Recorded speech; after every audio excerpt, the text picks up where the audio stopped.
Lagi rame ya guys yo, tentang restoran yang jualan ayam, ayamnya halal, tapi kremesannya enggak. Bila cakap pasal industri halal, perkara pertama orang ingat mesti makanan halal. Kenapa isu halal ni begitu hangat diperdebatkan? Halal ni hanya libatkan arak dan babi ke? Oh, bukan. Halal adalah satu pengiktirafan bahawa penyediaan makanan 50 tahun lebih berjualan, tiba-tiba mengumumkan bahwa makanan tersebut tidak halal. Kok bisa seperti ini? Indonesia perlu mencontohi negara tetangga kita, yaitu Malaysia, dalam bab soal sijil halal. Assalamualaikum warahmatullahi wabarakatuh. Apa kabarnya sahabatku semua? Video ini saya buat untuk informasi, supaya sahabat-sahabatku juga tahu pentingnya kita memperhatikan warung makan yang dimana halal atau tidak halal. Baru-baru ini kejadian di Indonesia yang dimana sebuah kedai makanan tersebut sudah beroperasi puluhan tahun, tiba-tiba mengumumkan makanannya tidak halal. Ini kalau di Malaysia, kedai tersebut sudah ditutup, tidak boleh beroperasi, tidak boleh berjualan. Ya meskipun kedai tersebut berjualan di area kawasan yang bukan non-muslim, yang dimana memang banyak produk-produk yang dijual non-halal. Tetapi harusnya kedai tersebut menulisikan atau memberikan peringatan di kedainya, minimal yang muslim jangan masuk gitu. Kalau di Malaysia, orang-orang berjualan makanan yang tidak non-halal itu juga ada labelnya. Non-halal, yang halal ada labelnya. Tapi kenapa di negara kita kadang-kadang segelintir masyarakatnya suka menipu dengan bangsanya sendiri. Jualan makanan tidak halal, tapi tidak ada tulisannya non-halal. Ini sangat disayangkan. Dan berikut ini beberapa pendapat netizen yang kecewa. Kenapa sampai puluhan tahun, sampai 50 tahun lebih baru diumumkan. Kamu udah tahu belum soal kasus ayam goreng Widuran di Solo? Restoran legendaris yang jual ayam goreng tapi nggak halal. Jadi restoran ini sudah berdiri sejak 1973. Banyak yang mengira semua menunya halal, tapi belakangan baru ketahuan kalau mereka pakai minyak babi untuk menggoreng ayamnya. Dan nggak ada penanda kalau makanannya mengandung babi. Padahal konsumennya banyak yang muslim loh. Gara-gara ini publik kecewa, bukan karena makanannya nggak enak. Hanya karena nggak transparan, banyak yang merasa tertipu karena dari awal nggak tahu soal kandungannya. Inilah kenapa logo halal itu penting, bukan sekedar stiker di etalase, tapi bentuk kejujuran dan rasa hormat ke pelanggan. Apalagi di Indonesia, mayoritas konsumennya muslim. Kalau usahamu belum halal, ya nggak apa-apa, tapi komunikasikan dengan jelas, karena yang bikin rugi itu bukan makanannya, tapi kehilangan kepercayaan. Bisnis makanan memang butuh rasa, tapi juga butuh etika.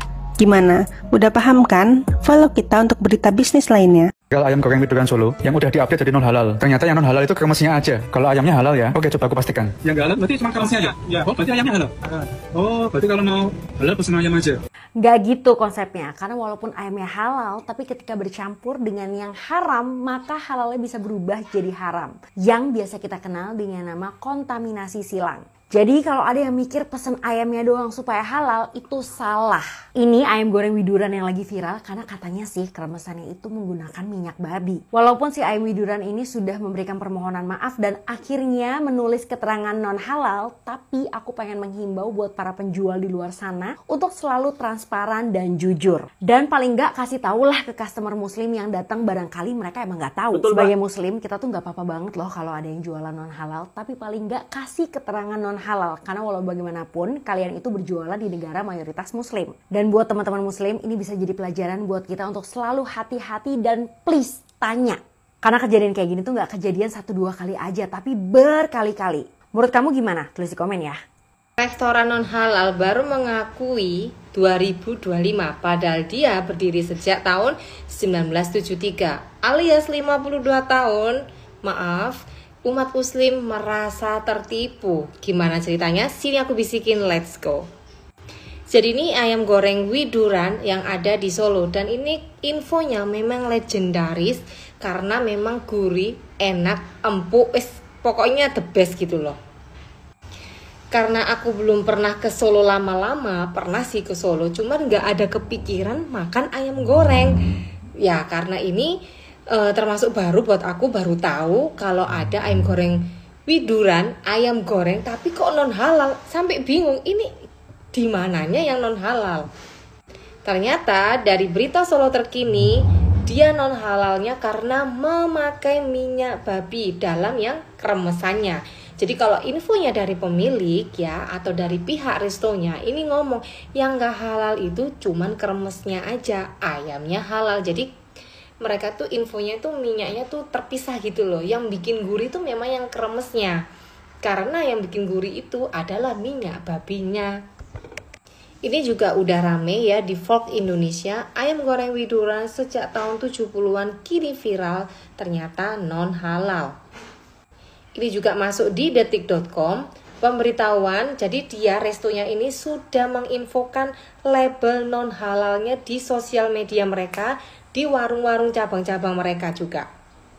Dan dia juga udah menyampaikan permohonan maaf yang sebesar-besarnya, karena memang baru tahun ini itu dilabeli non halal. Jadi selama 52 tahun itu tidak ada label seperti itu guys. Di mata pendapatku yang non muslim memang ini salah ya, karena kalau di bidang bisnis ini namanya overclaim alias menipu masyarakat besar. Jadi sebaiknya hal-hal gini itu lebih baik dihindari daripada cari masalah. Ya kan, untuk teman-teman kita yang non muslim ya, kalau misalnya kita buka resto atau apa ya sudahlah, buka aja non halal, daripada sudah enak, sudah terkenal, akhirnya jatuh begitu aja karena kasus yang ya dibilang sepele ya sepele, dibilang nggak sepele ya nggak sepele bagi sebagian orang gitu kan. Jadinya akhirnya merugikan kita, omset pasti turun dan akhirnya kita akan mem-PHK karyawan ya kan. Kita sudah buka cabang banyak seperti ayam goreng Widuran, apakah nanti karena sebagian besar customernya itu pasti yang muslim, mungkin ini tetap masih berjalan ya kan, tapi mungkin tidak sebanyak atau seramai dulu. Mungkin yang datang juga akhirnya banyak orang yang non muslim. Ya ini jadi pelajaran buat semua ya yang mau buka resto, apapun dari yang mengandung hal-hal B2 itu, apapun sekecil apapun ya lebih baik jangan. Tapi terkadang ada juga ya, ini aku pernah makan mie ayam ya, yang jual ini orang yang pastilah orang-orang muslim juga ya.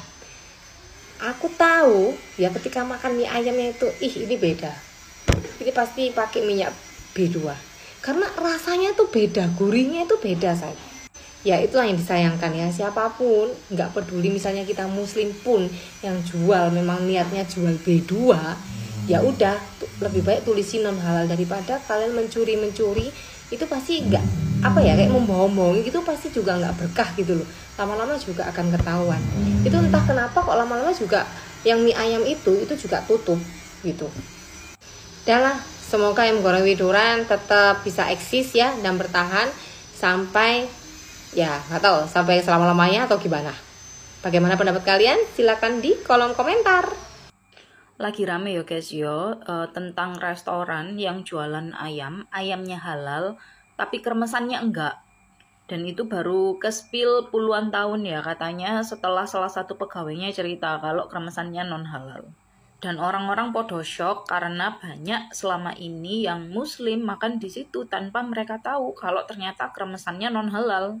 Nah aku mau sharing nih, sebenarnya banyak loh yang kayak gitu, tapi nggak ke-spill aja. Bapakku itu kan suka ke pasar ya. Nah terus kalau ke pasar itu dia suka lihat, kepo tanda kutip ya, dengan salah satu stand yang jualan daging bebong. Yang bikin dia kepo adalah mayoritas yang beli di sana itu kelihatan kayak orang muslim. Jadi bapakku sering tanya gitu, kalian beli gini nih buat apa sih gitu. Dan kalian tahu jawabannya apa? Ya buat dijual. Ada yang jualan siomay, terus bu jualan apa lagi gitu. Dan yo jualannya ngiter ngono. Makanya bapakku itu lumayan rewel ya sama masalah makanan. Dia nggak mau makan di warung-warung yang dia nggak jelas pemiliknya siapa. harus kenal sama pemiliknya, langganan daging enak pokoknya kayak gitulah. Jadi membangun kedekatan personal dengan yang punya warung dulu gitu. Mungkin karena dia sering lihat itu ya, orang-orang lokal yang beli daging bebong di pasar untuk dijual dalam bentuk makanan. Terus lagi dulu itu tahun, ini ceritanya bapakku juga ya, tahun 80-an, 90-an awal itu dulu ada warung yang terkenal gitu lah. Salah satu warung yang lumayan famous di salah satu kota di Jawa Timur. Biasanya warung itu jadi jujukan pejabat-pejabat daerah nih. Dan kebetulan bapakku sering diajak sama teman-temannya untuk makan di situ. Hingga suatu ketika nih bapakku inisiatif untuk jalan menyusuri si kedai ini, si restoran ini. Jadi ini restorannya modelnya luas ya, luas dan panjang sekali sampai ke belakang-belakang. Cuma yang didisplay untuk pelanggan umum itu yang bagian area depan doang nih. Nah, entah gimana ceritanya, bapakku ngide mungkin ya, karena udah sering ke situ, jadi jalan sampai ke belakang, menelusuri area belakang. Ternyata di belakang itu mereka punya restoran lagi, tapi yang non halal guys. Jadi waktu bapakku masuk ke area belakang, itu shock karena isinya bebong kabeh. Terus dia akhirnya nanya karyawannya, ini gimana konsepnya bla bla bla. Terus ternyata memang restoran itu menyediakan bebong. Cuma kalau yang pelanggan umum, yang mayoritas muslim itu nggak tahu gitu loh, kalau mereka jualan bebong juga. Dan wallahu alam, jari bapakku entah dapurnya dicampur jadi satu apa enggak, bapakku gak ero. Dan sejak saat itu nggak mau lagi makan di situ sampai detik ini. By the way itu warungnya masih buka ya. Kayaknya masuk salah satu depot legend. Cuma kata bapakku, dengar-dengar isunya, nggak tahu bener apa enggak, sekarang udah nggak nyediain bebong lagi. Wallahu alam. Nah terus ada lagi nih cerita dari temanku gitu loh. Waktu dia travel diajak sama temen-temennya, kata dia itu melewati nggak tahu alas apa gitu ya. Kalau dari Jawa Timur ke arah Jogja itu kan lewat salah satu alas, aku lupa nama alasnya. Nah setelah dari situ itu ada warung pecel yang rame banget. Dia nggak spill sih ya warungnya apa namanya. Cuma kata dia yang jualan ibu-ibu berhijab. Kebetulan temanku ini dulu non-is ya. Nah itu yang ngajak teman-teman dia gitu loh. Ayo makan ke salah satu warung pecel yang paling enak di daerah sini. Teman-temannya muslim semua, bahkan ada yang pakai jilbab juga. Nah yang dipesen itu adalah pecel lawuhnya atau lauknya itu adalah empal goreng. Nah pas temanku ngunyah, yang nonis ini yang biasa makan bebong, dia shock karena itu rasa empalnya bukan empal sapi tapi empal bebong. Dan dia lihat yang beli di situ mayoritas muslim. Lah wong sing dodolan ya kudungan pisan. Dalam perjalanan pulang dia baru cerita ke teman-temannya, itu kayaknya tadi bebong deh. Soalnya ini bukan daging sapi. Langsung mereka katanya muntah-muntah itu di mobil. Jadi lebih hati-hati ya guys ya untuk membeli. Nah nggak semua pedagang jujur masakan yang dia jual halal atau enggak. Kira-kira gitu, semoga membantu. Dalam bab soal ini memang perlu dipandang serius. Lebih-lebih kalau punya warung makan yang sudah terkenal.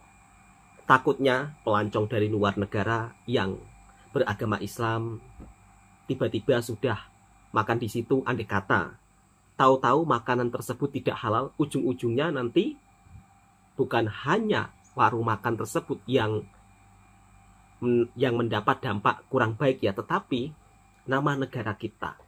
Dan beruntungnya ini hanya terjadi di lokal saja. Dan untuk sahabat-sahabatku yang non-muslim, kalau berjualan, hendaklah berjualan dengan secara jujur. Baik yang muslim juga, jangan sampai membohongi masyarakat kita sendiri. Jangan sampai mengakal-ngakali pakai makanan yang dimana dilarang dalam agama Islam. Begitu sahabatku semua. Jadi jangan sampai pakai akal-akalan lah. Oh kiranya enak dikasih minyak B2. Kemudian nanti biar pelanggan jadi ramai. Jangan seperti itu konsep berdagangnya. Kalau di Malaysia, makanan-makanan itu diawasi dengan sebegitu ketatnya ya. Kalau yang non halal ada labelnya non halal. Kalaupun masih ragu-ragu, misal kata sahabat-sahabatku semua melancong ke Malaysia, boleh tanya langsung kepada pemiliknya. Tetapi biasanya kalau makanan yang non halal itu biasanya kalau di Malaysia kebanyakan Chinese food. Tapi Chinese food di Malaysia juga ada yang halal. Pastikan kalau sahabat-sahabatku dimanapun berada, Kalau ragu-ragu, tanyakan kepada penjualnya. Ini sangat disayangkan ya. Sudah 50 tahun lebih tapi baru diumumkan bahwa makanan tersebut non-halal. Ya meskipun area jualannya itu berada di area non-muslim ya, tetapi setidaknya haruslah dikasih logo non-halal, muslim dilarang masuk. Kalau di Malaysia itu dikasih tulisan itu semua. Bahkan kedai minuman, ya kan, kedai minuman di Malaysia itu juga ada larangan loh. Muslim dilarang masuk untuk membeli itu. Ini luar biasa loh. Kalau di Indonesia saya lihat belum ada. Wajib sih Indonesia mencontohi Malaysia dalam hal ini. Dan berikut inilah beberapa faktor kenapa Malaysia menjadi salah satu halal terbaik di dunia. Langsung kita simak dan kita reaction videonya. Bila cakap pasal industri halal, perkara pertama orang ingat mesti makanan halal. Tapi sebenarnya industri halal lebih daripada itu. Industri halal juga mencakupi sektor seperti perdagangan dan pelaburan, sistem kewangan, industri 4.0, pelancongan dan juga perkhidmatan logistik. So you all tahu tak, Malaysia telah diiktiraf sebagai ekonomi halal terbaik dunia selama 9 tahun berturut-turut. Dan untuk memastikan Malaysia kekal sebagai peneraju industri halal, MITI baru sahaja melancarkan Pelan Induk Industri Halal atau HIMP 2030. Melalui HIMP, insya-Allah, industri halal akan berkembang kepada 113.2 bilion US dollar menjelang 2030 dengan sumbangan KDNK sebanyak 8.1% menjelang 2025. Industri halal juga dijangka mewujudkan hampir 700,000 pekerjaan menjelang 2030. Jadi, macam mana kita nak perkasakan industri halal kita? Kita ada 7 teras strategik. Pertama, mewujudkan dasar dan perundangan yang lebih mesra halal. Kedua, mewujudkan ruang pasaran baru dan lebih besar untuk produk dan perkhidmatan halal Malaysia. Ketiga, mewujudkan kumpulan pakar dan profesional halal yang lebih besar untuk memenuhi keperluan global. Keempat, meningkatkan kualiti dan pembangunan infrastruktur secara bersepadu. Kelima, memupuk kepimpinan pemikiran. Keenam, melahirkan lebih ramai juara halal tempatan. Dan ketujuh, memudahkan penyertaan Bumiputera supaya mereka lebih berdaya saing dalam industri halal. 5 sasaran hasil utama HIMP ialah industri halal domestik yang teguh dan pelbagai, pematuhan syariah sepenuhnya atau end-to-end, kemudahan menjalankan perniagaan di Malaysia, ekosistem perniagaan yang kompetitif dan mempromosikan halal Malaysia di peringkat global. Kalau nak tahu, nilai ekspor halal Malaysia tahun lepas adalah hampir 60 bilion ringgit, meningkat 23 bilion ringgit daripada tahun sebelumnya. Banyak betul ya naiknya. Jadi hampir 64% ni. Peningkatan lebih separuh berbanding tahun 2022. Kita ada 200,000 pengusaha produk halal. Tapi cuma 8,000 sahaja yang ada sijil halal. Pengeksport pula kurang 2,000. Tapi jumlah ekspor mereka hampir 60 bilion ringgit. Takkan pengusaha halal di luar sana tak nak join sekali ekspor produk halal mereka. Jadi, sangat rugi kalau syarikat Malaysia, terutamanya PKS Bumiputera, tak ambil kesempatan daripada peluang terhidang ini. MITI dan agensinya, HDC dan Matrade sentiasa bersedia membantu PKS kita untuk meneroka pasaran halal luar negara. Saya sekarang ni pun dalam misi perdagangan ke China, di mana terdapat 23 juta penduduk Islam. Satu pasaran yang sangat besar untuk industri halal Malaysia. Jadi, tunggu apa lagi? Ayo, kita bersama-sama terokai potensi industri halal. Perlu kita akui kenapa kita itu selalu kalah dengan negara tetangga. Bab soal sijil halal, industri halal, wisata halal, semuanya kita kalah jauh dari negara tetangga kita, yaitu Malaysia. Namun di sini kita bukan berarti membanding-bandingkan ya, tapi ini merupakan salah satu informasi yang dimana kita juga harus berbenah supaya tidak ada hal-hal yang kiranya bisa menyebabkan industri halal di Indonesia tidak berkembang. Dan itulah beberapa faktor kenapa Malaysia mendapatkan penghargaan halal terbaik di dunia dengan pengelolaan yang begitu tepat, dengan pengelolaan yang begitu sangat luar biasa sehingga sampai diakui dunia. Dalam hal ini Indonesia perlu mencontohinya.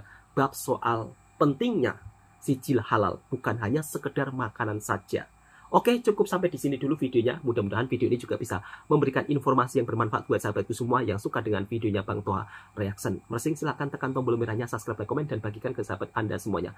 Assalamualaikum warahmatullahi wabarakatuh.